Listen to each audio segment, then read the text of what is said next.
राधे राधे, जय श्री कृष्णा। मैं सीमा सिंह आप सभी धर्म प्रेमियों को सादर प्रणाम करती हूँ। आज मैं आपको वैकुंठ चौदस की कहानी सुनाने जा रही हूँ।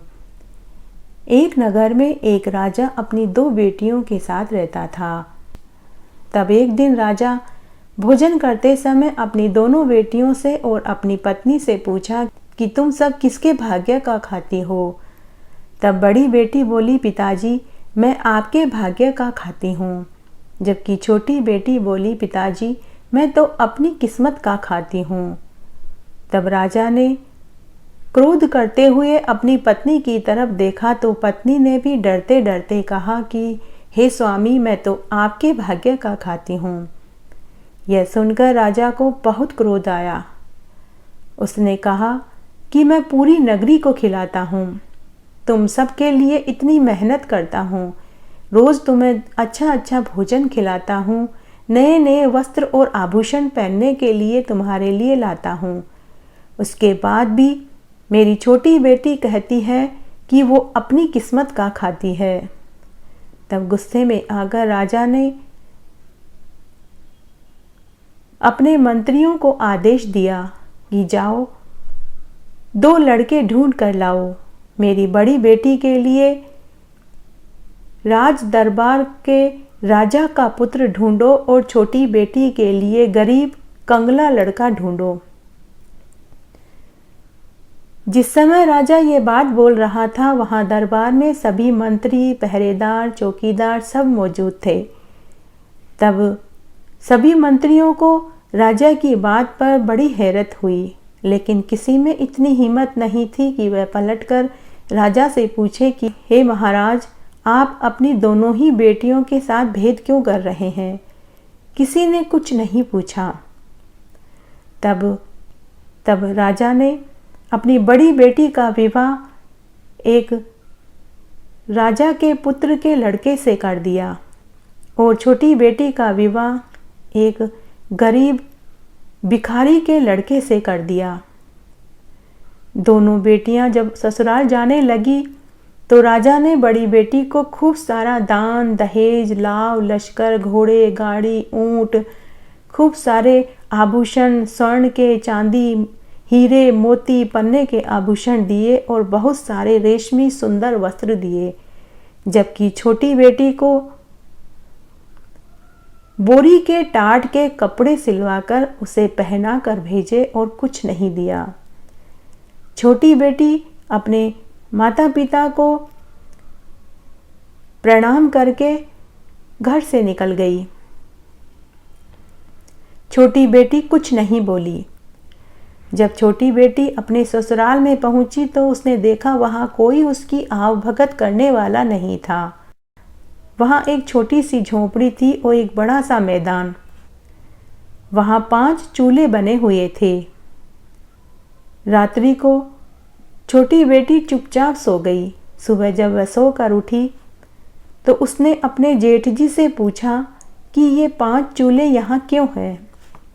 तब बड़े जेठ ने कहा कि बहू, हम 5 भाइयों के 5 चूल्हे हैं। बहू ने कहा ठीक है, लेकिन आप सब झोली लेकर कहाँ जा रहे हैं। तब जेठ थोड़ा समझदार था। उसने कहा कि बहू, हम सब तो भिखारी हैं, हम सब तो भीख मांगने जा रहे हैं। बहू, तुम तो बहुत पैसे वाले राजा की बेटी हो। तुम्हारे मंत्री ने एक रात्रि को जबरदस्ती मेरे 5वें छोटे भाई को पकड़कर तुम्हारे साथ ब्याह करवा दिया। इसमें हमारी कोई गलती नहीं है। तब बहू बोली कि जेठ जी, आपकी कोई गलती नहीं है, सबको अपनी किस्मत का मिलता है। उस समय वे 5 भाई भीख मांगने के लिए चले गए। पीछे से बहू ने पूरे घर की साफ सफाई करी। पूरे घर को कुंवारी केवड़ी के गोबर से लीपा, आंगन को लीपा और बड़े जेठ के चूल्हे को छोड़कर सभी के चूल्हे वहां से हटा दिए। शाम को जब 5 भाई आए और घर को साफ सुथरा देखा, 4 चूल्हे हटे हुए देखे तो 4 छोटे भाइयों को बहुत क्रोध आया। उन्होंने कहा, हमारे चूल्हे कहाँ गए? तब नई बहू बोली कि आज से हम एक ही चूल्हे पर भोजन बनाएंगे। मैं खाना पकाऊंगी और आप सब खाएंगे। यह सुनकर सबको बहुत अच्छा लगा। तब बहू ने कहा कि पहले आप सब नदी पर जाकर नहा धो कर आइए। आते समय ठाकुर जी के मंदिर के दर्शन करके आना। यह सुनकर छोटे चारों भाइयों को बड़ा क्रोध आया, लेकिन जेठ थोड़ा समझदार था। उसने कहा, जैसा बहू कह रही है सब वैसा ही करेंगे। आज से पहले वे कभी नहाए धोए नहीं थे। महीनों तक वे नहाते धोते नहीं थे। चारों भाइयों ने नहाने के लिए मना किया, लेकिन बड़ा भाई समझदार था। उसने कहा, जैसा बहू कह रही है हम सब वैसा ही करेंगे। सभी तालाब पर नहाने के लिए चले गए।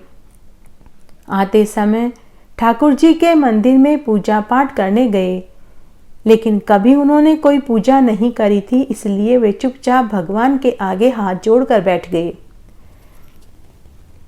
घर आए और उन्होंने भोजन किया। इतना स्वादिष्ट भोजन उन्होंने आज से पहले कभी नहीं किया था। भोजन करने के बाद चारों भाई झोपड़ी के बाहर सो गए और नई बहू अपने पति के साथ झोपड़ी के अंदर सो गई। सुबह जब वे सोकर उठे तो वापस से वे पांचों भाई झोली उठाकर भीख मांगने के लिए जाने लगे। तब नई बहू ने कहा कि आज से आप लोग भीख नहीं मांगेंगे, मेहनत मजदूरी करेंगे। तब उसके जेठ ने कहा कि बहू, हमें कमाना नहीं आता। तब नई बहू ने कहा कि जो भी काम मिले आपको वही करना, लेकिन भीख मत मांगना। फिर से 4 छोटे भाइयों को बहू की बात पर क्रोध आया, लेकिन बड़े भाई ने फिर से वही बात कही कि जैसा बहू कह रही है हम वैसा ही करेंगे। पांचों भाई कमाने के इरादे से घर से निकल गए। 4 छोटे भाइयों को कोई न कोई काम मिल गया। किसी को बोरियां उठाने का काम मिल गया, किसी को बैलदारी का, तो किसी को कुली का काम मिल गया, लेकिन बड़े जेठ को कोई काम नहीं मिला। जब वह आ रहा था तो उसका पांव गोबर में हो गया। घर आने के बाद फिर जेठ ने कहा कि बहू, मेरा पांव गोबर में हो गया है। नई बहू ने कहा कि आपका पांव गोबर में हो गया है तो दहली से पोंछ दीजिए और घर के अंदर आ जाइए। सभी ने अपनी अपनी मजदूरी नई बहू को संभला दी। उस दिन उन सबको बहुत अच्छा लग रहा था, क्योंकि उस दिन उन्होंने भीख नहीं मांगी। भीख मांगने से उनको बहुत, भीख जब वो मांगते थे तो उन्हें बेइज्जत होना पड़ता था, लेकिन आज उन्होंने मेहनत मजदूरी करी तो उन्हें सबको बहुत अच्छा लग रहा था। बड़े जेठ ने नई बहू से कहा कि बहू, मुझे कोई काम नहीं मिला। नई बहू ने कहा कि कोई बात नहीं। तब उस दिन वापस से सभी तालाब पर नहाने गए। तालाब पर नहाकर आए और मंदिर में दर्शन करने गए। घर पर बहू ने स्वादिष्ट भोजन बनाया। सबने गरम गरम स्वादिष्ट भोजन खाया और सो गए। दूसरे दिन वापस वो कमाने के लिए निकल गए। उस दिन भी 4 छोटे भाइयों को कोई न कोई काम मिला, लेकिन वापस बड़े जेठ को कोई काम नहीं मिला। उस दिन भी बड़ा जेठ बहुत दुखी और उदास हो गया। वह सोचने लगा कि नई बहू को मैं आज वापस क्या जवाब दूंगा। जब जेठ घर आ रहा था तो रास्ते में उसे एक मरा हुआ सर्प मिला। जेठ ने वह सर्प उठा लिया और आते ही उसने बहू से कहा कि बहू, मुझे यह रास्ते में मरा हुआ सर्प मिला, इसका मैं क्या करूं? तो बहू बोली कि आप इसे झोपड़ी पर फेंक दीजिए। इस तरह उनके दिन मज़े से निकलने लगे। उनके घर में अन्न धन के भंडार भी भरने लगे। सभी मेहनत मजदूरी करके कमाने लगे। एक दिन उस नगर के राजा की रानी का बेशकीमती हार चील लेकर उड़ गई। सारे राज दरबारी, पहरेदार, चौकीदार उस चील के पीछे पीछे भागने लगे, लेकिन सब बेकार। जब वह चील उन पांचों भाइयों की झोपड़ी के ऊपर से उड़ी तो उसने वहां मरा हुआ सर्प देखा, तो चील ने हार वहीं गिरा दिया और सर्प लेकर उड़ गया। उधर राजा ने नगर में ढिंढोरा पिटवा दिया कि जिसे भी रानी का बेशकीमती हार मिले वह लाकर राज दरबार में, राजमहल में जमा करवा दे और मुंह मांगा इनाम ले लेवे। शाम को जब पांचों भाई झोपड़ी में आए, बड़े जेठ की नजर झोपड़ी के ऊपर चमकती हुई चीज के ऊपर पड़ी। बड़े जेठ ने चमकती हुई चीज को उतार कर देखा तो वह बेशकीमती हार निकला। जेठ ने वह हार लाकर नई बहू को दे दिया। तब नई बहू बोली कि यह हार तो रानी का है, आप इसे ले जाकर राजा जी को दे दीजिए। जेठ ने ऐसा ही किया। जब जेठ ने ले जाकर वह हार राजा को दे दिया। राजा हार को देखकर बहुत खुश हुआ और बोला कि भाई, इसके बदले में तुम मुंह मांगा इनाम मांग लीजिए, मैं तुम्हें सब देने के लिए तैयार हूं। तब जेठ बोला कि राजा जी, मुझे मांगना नहीं आता, मैं अपने भाई की पत्नी से पूछकर बताऊंगा। राजा ने कहा कोई बात नहीं। जेठ घर आया। घर आने के बाद उसने नई बहू को पूरी बात बताई। तब बहू ने कहा कि आप राजा के महल में वापस जाना और राजा से कहना कि आप बैकुंठ चौदस के दिन कोई भी नगर में दीपक न जलावे और राजा जी आपके महल में भी कोई दीपक न जलावे, बस मेरी यही इच्छा है और मुझे कुछ नहीं चाहिए। तब जेठ वापस राजमहल में गया। राजमहल में जाकर उसने राजा से कहा कि राजा जी, मुझे कोई इनाम नहीं चाहिए, बस आप बैकुंठ चौदस के दिन नगर में यह ढिंढोरा पिटवा दीजिए कि कोई भी नगरवासी दीपक न जलावे, यहाँ तक कि राजमहल में भी दीपक न जलें। उस दिन पूरी नगरी में अंधेरा रहे। राजा ने इस बात को तुच्छ समझा। राजा ने कहा कोई बात नहीं, अगर तुम्हारी यही इच्छा है तो एक दिन नगर में कोई दीपक नहीं जलाएगा और महल में भी दीपक नहीं जलेगा। राजा ने पूरी नगरी में यह ढिंढोरा पिटवा दिया कि पूरी नगरी में बैकुंठ चौदस के दिन कोई भी दीपक न जलावे। दूसरे दिन बैकुंठ चौदस आई। बैकुंठ चौदस की रात्रि को किसी ने भी दीपक नहीं जलाया, यहाँ तक कि राजमहल में भी दीपक नहीं जला। लेकिन पांचों भाइयों की झोपड़ी में नई बहू ने सब तरफ दीपक जलाए, कहीं पर भी अंधेरा नहीं छोड़ा। माता लक्ष्मी के पगले बनाए और एक थाल तैयार करके वह बैठ गई। स्वर्गलोक से माता लक्ष्मी मृत्युलोक में नीचे उतरी। उस नगर में उसने सब जगह अंधेरा देखा, केवल एक झोपड़ी जगमग कर रही थी। माता लक्ष्मी उस झोपड़ी पर आई और दरवाजा खटखटाने लगी। अंदर से बहू ने कहा कि कौन है? माता लक्ष्मी ने कहा कि मैं इस घर की बेटी हूँ। बहू बोली, नहीं, हमारे घर में आपके लिए कोई जगह नहीं है, क्योंकि हमारे पास खुद के खाने की कमी है, हम आपको कहाँ से खिलाएंगे। थोड़ी देर बाद माता लक्ष्मी ने फिर से दरवाजा खटखटाया। तब कि कौन हो? उसने कहा, मैं इस घर की बहू हूं। तभी भी नई बहू ने दरवाजा नहीं खोला।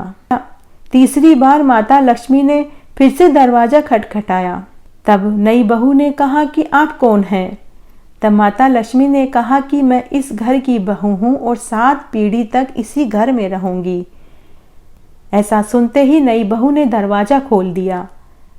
जैसे ही माता लक्ष्मी ने झोपड़ी के अंदर पांव रखा तो उनका घर सुंदर महल में बदल गया। नई बहू ने माता लक्ष्मी को बैठने के लिए चौकी दी। माता लक्ष्मी ने कहा कि मैं तो पैसे वाले अमीर सेठ के घर भी नहीं बैठती, तुम्हारे घर भी मैं नहीं बैठूंगी। लेकिन नई बहू ने माता लक्ष्मी का हाथ पकड़कर चौकी पर बैठा दिया। चौकी पर बैठते ही माता लक्ष्मी ने साक्षात दर्शन दिए। तब नई बहू माता लक्ष्मी के चरणों में गिर पड़ी। नई बहू ने माता लक्ष्मी की आरती उतारी। लक्ष्मी जी की कृपा से उनका घर धन धान्य से भर गया। सुबह जब पांचों भाई सोकर उठे तो उनका घर महल में बदल चुका था। सभी भाइयों को आश्चर्य का ठिकाना न रहा। धीरे धीरे वे नगर के सेठ कहलाने लगे और उनके भाई की पत्नी सेठानी कहलाने लगी। सब तरफ उनका कारोबार फैल गया। हर जगह उनकी चर्चाएं होने लगी। वे पांचों भिखारी लौंग और केसर कस्तूरी का व्यापार करने लगे। उनका घर धन धान्य से भर गया। नौकर चाकर हाथी घोड़े ऊंट सब हो गया। उधर उसकी बड़ी बहन के घर में सब कुछ ठप हो गया। कारोबार में घाटा लग गया। उनके यहाँ एक समय की रोटी के भी लाले पड़ गए। उन्हें अपना सब कुछ बेचना पड़ा।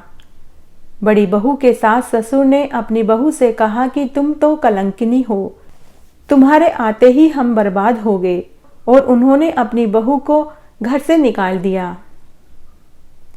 बड़ी बेटी रोती रोती अपने पिता के घर आई। अपनी प्यारी लाडली बेटी की ऐसी हालत जब राजा ने देखी तो राजा बहुत दुखी हुए और राजा ने अपनी बड़ी बेटी से सारा हाल पूछा। बड़ी बेटी ने रोते रोते अपना सारा हाल अपने पिता को कह सुनाया। तब राजा ने मन ही मन सोचा कि मैंने अपनी बड़ी बेटी को इतना देखभाल करके घर बार ढूंढा था, इसकी ऐसी हालत है तो छोटी बेटी की क्या हालत होगी, पता नहीं वह जिंदा भी होगी या नहीं। तब एक दिन राजा अपनी छोटी बेटी के गांव में उसके हालचाल पता करने के लिए गया। तब राजा ने एक व्यापारी का वेश बनाया और केसर कस्तूरी बेचने के लिए अपनी छोटी बेटी के गांव में पहुंच गया। गांव में पहुंचते ही राजा ने जोर जोर से आवाजें लगानी शुरू करी, केसर कस्तूरी ले लो, कोई केसर कस्तूरी ले लो। करते करते सुबह से दोपहर हो गई। तभी जिस गली में राजा ने आवाज लगाई उसी गली में उसकी छोटी बेटी का हवेली नुमा मकान था। बेटी ने अपने पिता की आवाज पहचान ली। उसने ऊपर झरोके में से झांक कर देखा तो उसे देखते ही समझ गई कि ये उसी के पिता हैं। तब उसने अपने नौकरों से कहा कि बाहर जो आदमी केसर कस्तूरी बेच रहा है उनकी केसर कस्तूरी मुंह मांगे दाम में खरीद लो और उन्हें आदर से बैठाओ और भोजन भी कराओ। नौकरों ने ऐसा ही किया। उन्होंने बहुत अच्छी कीमत पर केसर कस्तूरी खरीद ली और उन्हें भोजन के लिए आसन लगाकर बैठाया। नए नए पकवान उनके खाने के लिए परोसे गए। बीच बीच में छोटी बेटी नए नए कपड़े पहनकर, अच्छे अच्छे आभूषण पहनकर और लंबा घूंघट निकालकर उनको परोसने आई। राजा ने मन ही मन सोचा कि इनके यहाँ बहुत सारी नौकरानियां हैं। जब राजा खाना खा चुके तब छोटी बेटी पान सुपारी लेकर आई, लेकिन इस बार वह शादी वाला जोड़ा पहन कर आई और बोली कि पिताजी पाँव लागू, लो पान सुपारी खा लीजिए। तब उसके पिता हंसते हुए बोले कि बेटी क्या तुम यहाँ नौकरानी का काम करती हो? तब बेटी बोली नहीं पिताजी, ये मेरा घर है, मैं यहाँ की सेठानी हूँ। पिता ने कहा अच्छा तू सेठानी है, लेकिन तूने तो वही फटे पुराने कपड़े पहन रखे हैं, वही बोरी के टाट वाले कपड़े पहन रखे हैं जिसे पहनाकर मैंने तुझे विदा किया था। तब बेटी बोली नहीं पिताजी, बार बार जो अलग अलग नए नए कपड़े और गहने पहनकर आपको खाना परोसने आ रही थी वो मैं ही थी, और अब मैं जो आपके पास बोरी के टाट वाले कपड़े पहन कर आई हूँ ये भी मैं ही हूँ। पिताजी, मैं आज आपको बताना चाहती हूँ कि पिताजी, सब अपनी किस्मत की खाते हैं। ये मेरी किस्मत है जो आज मैं इस नगर की सेठानी हूँ, और ये आपकी किस्मत है कि आप केसर कस्तूरी बेच रहे हो। इसलिए पिताजी, आज के बाद कोई किसी को यह नहीं कहे कि वो एक दूसरे की किस्मत की खाते हैं। यह सुनते ही उसके पिताजी का मुंह भी नीचे हो गया और उसने कहा कि बेटी, तू जीती मैं हारा। और उसके पिता ने हार स्वीकार कर ली। बेटी ने कहा कि पिताजी, आप हमेशा बड़े हैं और बड़े ही रहेंगे। मैं तो सिर्फ आपको इतना बताना चाहती हूँ कि सभी मनुष्य अपनी किस्मत की खाता है, कोई किसी की किस्मत की नहीं खाता। इस तरह आज मैंने आपको बैकुंठ चौदस की एक पौराणिक कहानी सुनाई। आशा करती हूँ यह आपको जरूर पसंद आएगी। मेरे साथ बने रहने के लिए आपका धन्यवाद। आगे की कथा कहानी के लिए भी आप इसी तरह मेरे साथ बने रहें। धन्यवाद।